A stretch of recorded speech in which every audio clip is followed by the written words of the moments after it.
Hello, hello. My name is Nkozi, which is spelled Nkozi. I use she, her pronouns, and today, on behalf of the Sound Scene Collective, I'm going to be walking you through some of the basics of making a beat.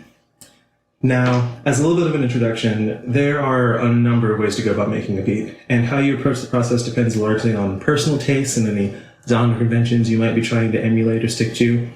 So in this example, I'm going to be using a more or less tried and true and kind of like classic approach of using some drum breaks, some one-shot percussion samples, and manipulated sampled audio.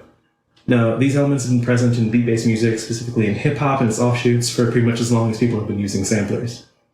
So what I have in front of me is an MPC, Music Production Center, which are far away the most popular and ubiquitous range of samplers and sequencers that are used for beat making.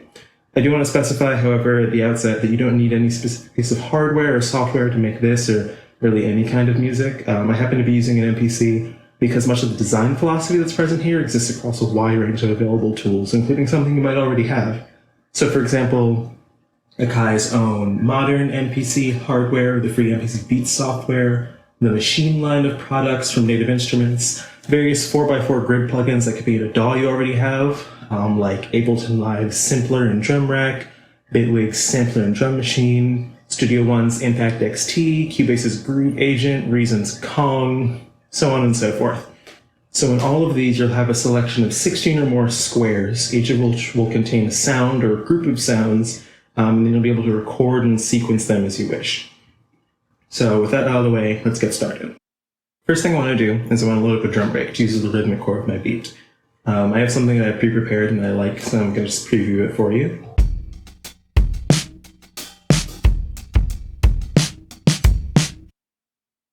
Now that I have it loaded up, I want to be able to play back different parts of the break as I see fit, in order to allow me to have more variety in the rhythm. To achieve this, I'm going to need to create some different audio slices, which I'll then be able to assign different pads for instant use.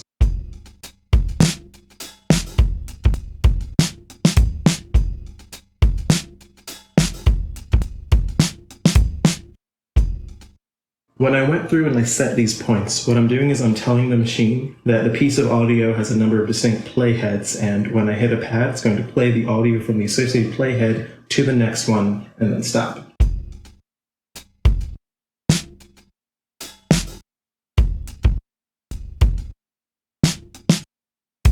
So now that I have the slices assigned to pads, I can just play them back.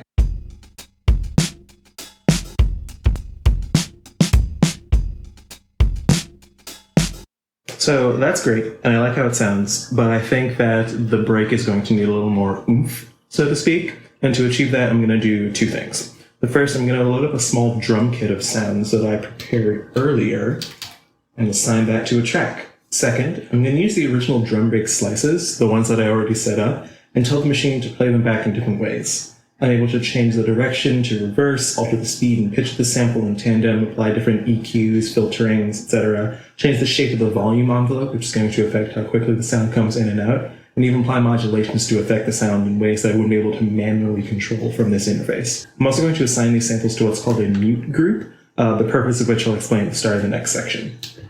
So now,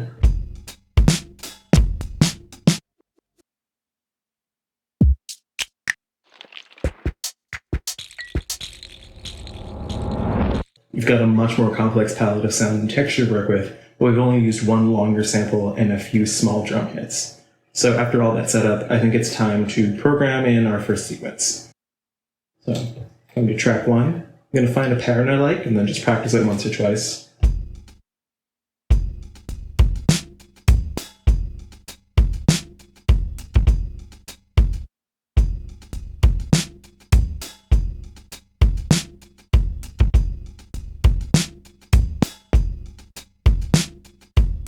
I set the tempo to be roughly that of the sample we're working with, because this machine doesn't do time stretching. If whatever you're working on does, it's probably a viable option for you, but this thing is from 2003. It's probably older than some of the people who might end up watching this video. Anyway, now I'm going to give myself a count in and then just start recording.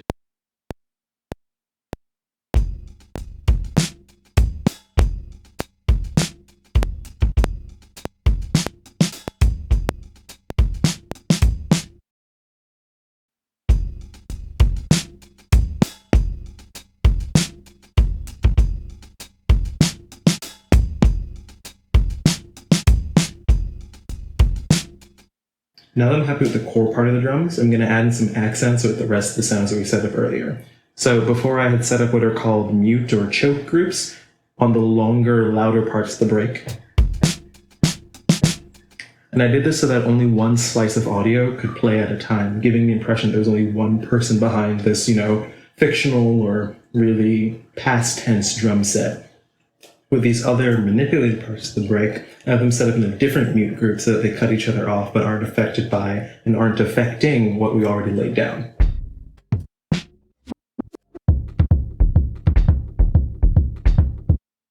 So I'm going to go ahead and repeat the recording process, this time for these accent elements, and then lay them on top of the main drums. I'll have these notes be programmed in on a separate track, 3 as opposed to 1, so I can bring them in and out without affecting the main part, even though the information I'm putting in is talking to that same set of sample slices from before.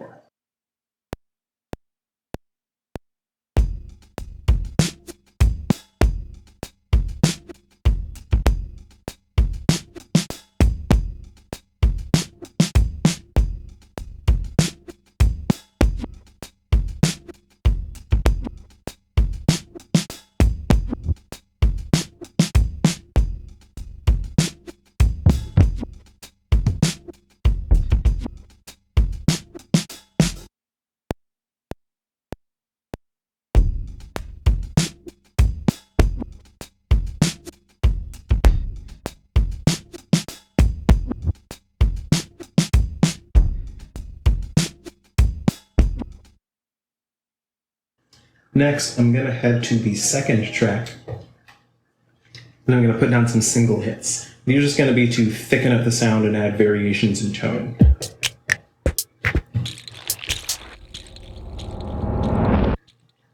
This time I'm going to turn on quantization, or timing correction here, to offset the naturally swung rhythm from the first two patterns with something tighter.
Now that I've done that, and I can actually go in and change up the timing correction, I'll go ahead and give it a little bit more swing. Increase the strength a little bit. It's going to give it something, again, different than the inherent feel of the break and actually what I played, but it's going to be closer to the grid, the tempo that we're working with. So, yes, do it.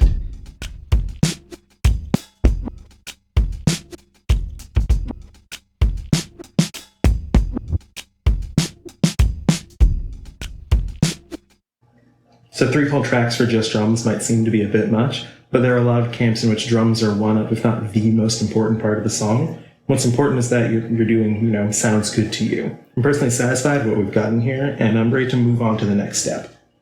Next step for me is going to be finding some appropriate sounds to use to make a chord progression. It's going to be the harmonic bedrock of this beat. So I have these sounds.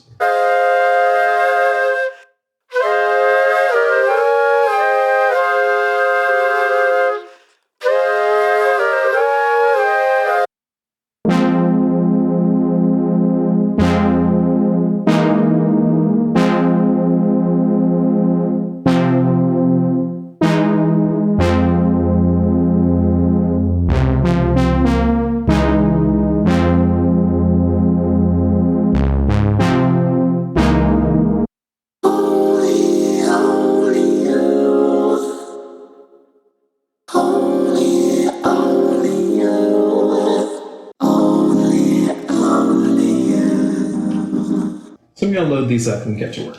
Next step is going to be much the same as the first one. We're going to take some audio that we have, set points from which to play it back, and then find ways to meld that audio into what we already have in a manner that's going to be pleasing.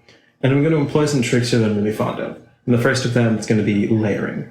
So we have those like 2 or 3 sounds that we loaded up, and I'm going to go ahead and find similar chord points in them and then just stack them on top of one another.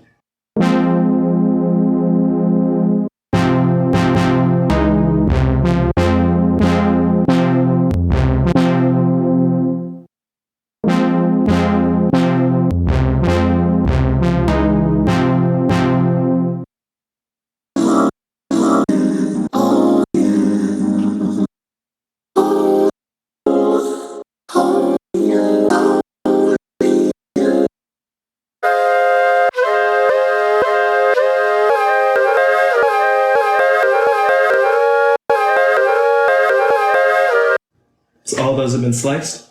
Going to layer them on top of one another.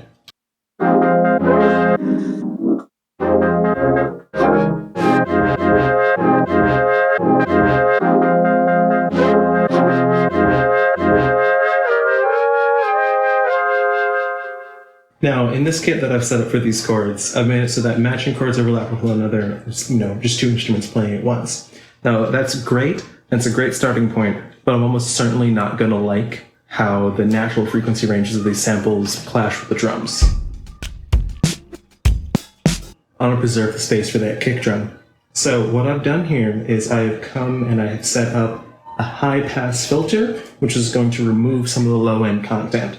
And in the interest of keeping things, tonal and not super bright, I've actually also set up a low-pass filter, which is taking all the high-end content and very gently rolling it off.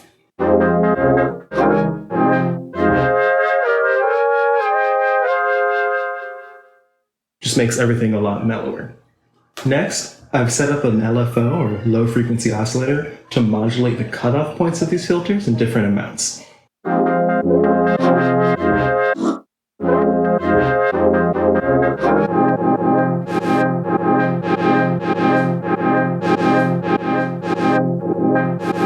So each sound isn't static. Each time I hit it, there's an audible difference. And something like that is exactly how, say, an auto wah or just a wah-wah pedal in general works.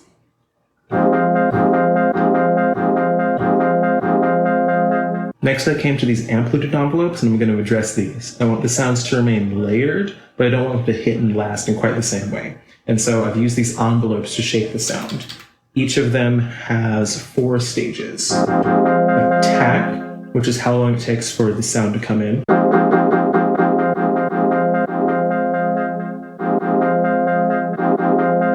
Decay, which is how long it takes for the sound to travel to the sustained level after the attack is done.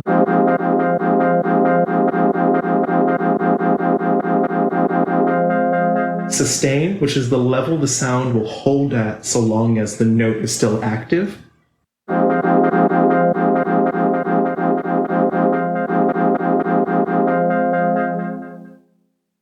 And then release, which is how long it takes to fade away.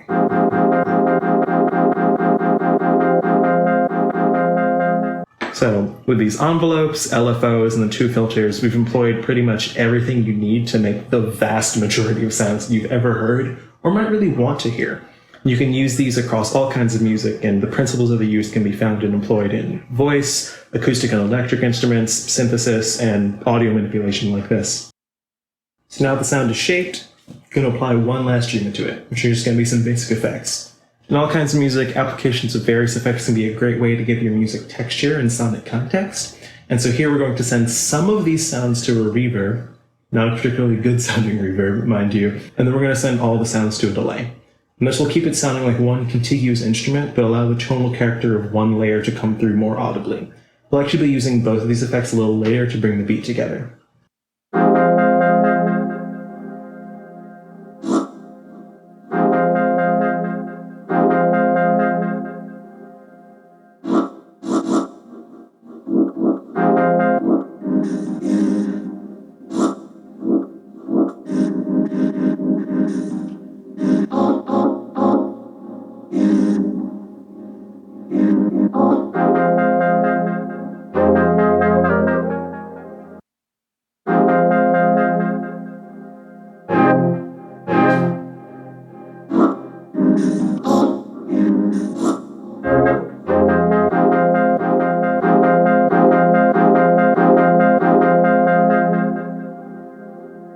sound design out of the way, let's put together progression so we can keep it classic and just replay the chops in order.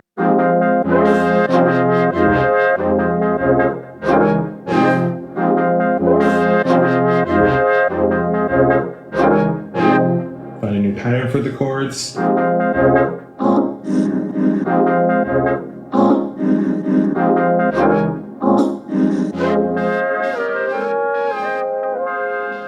Well, you can even do both.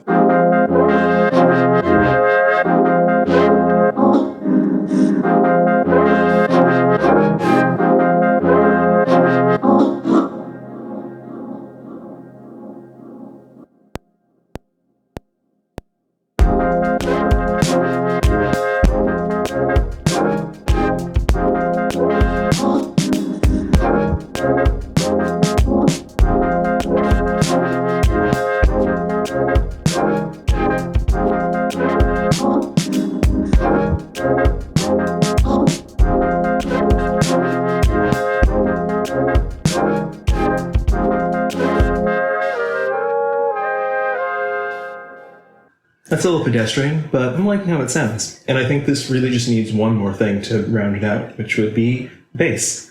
Now, I'm a bassist by training, so I really love this part whenever I'm making any kind of music. And instead of pulling up my bass and actually just recording audio or hooking up a synth via MIDI and sequencing that, both of which are awesome and totally viable options, I want to actually make a custom bass sound. Now, there's a quick way to do this that I'll give you an example of. And this technique is actually what got me into the world of synthesis and sound design when I was first teaching myself how to use music tech like samplers, DAWs, etc. So I'm going to load up another sample, something simple, monophonic, and timbally rich.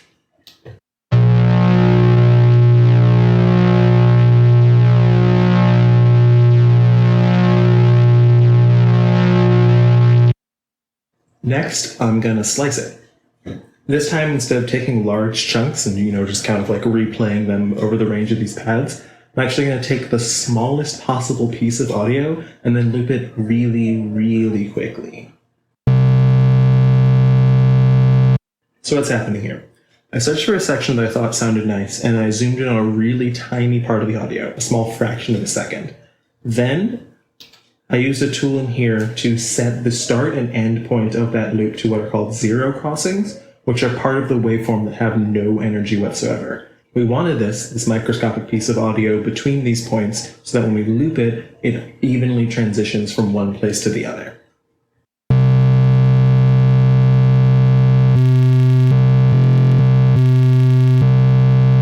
And you can see that the timbre changes dramatically depending on where we are looping it, but it's all one form. So, we made an oscillator. The next step is to get your track pitch information so that we can play it. So I've assigned all of these samples to a new program in a new track, and all of the slots will play the oscillator that we've made. They'll play them as long as it's held, and it's set to monophonic up here so that only one pitch will set it at a time. Next, I'm going to set these slots so that they ascend chromatically from the first cell to the last. And for good measure, I'll actually lower them an octave. And there we have a synthesizer, which is made from a small piece of audio. And the next step, obviously, is to shape the sound in much the same way we did with our chord samples and parts of the drums.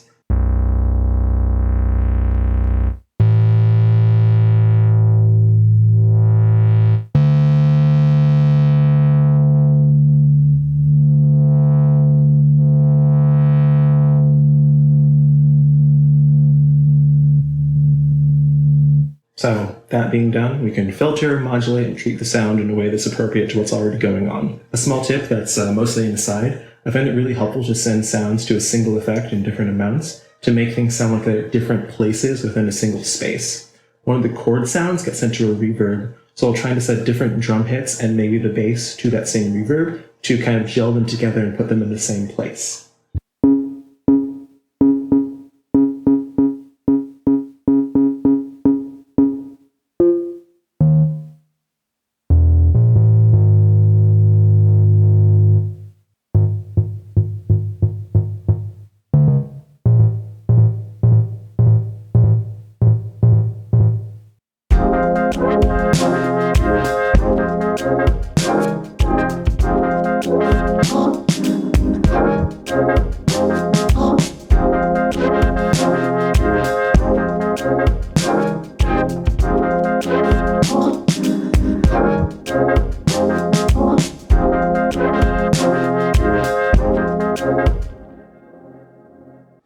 just need to come up with a bass line that complements the chords and the drums.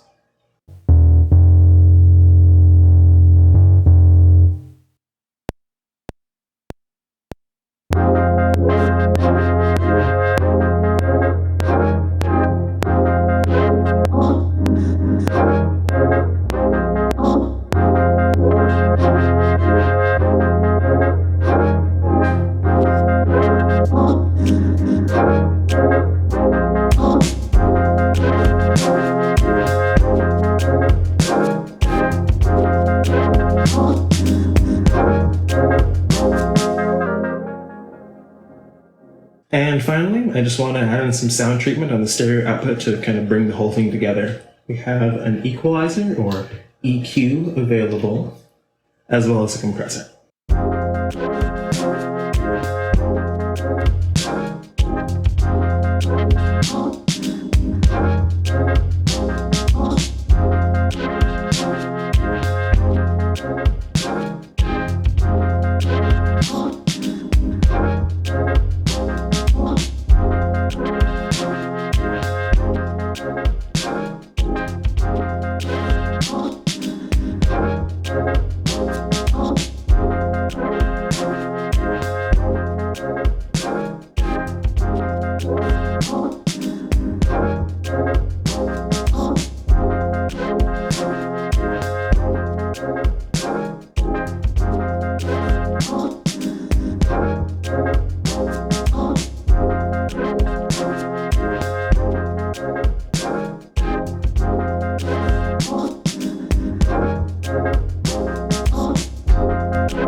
And that's our beat.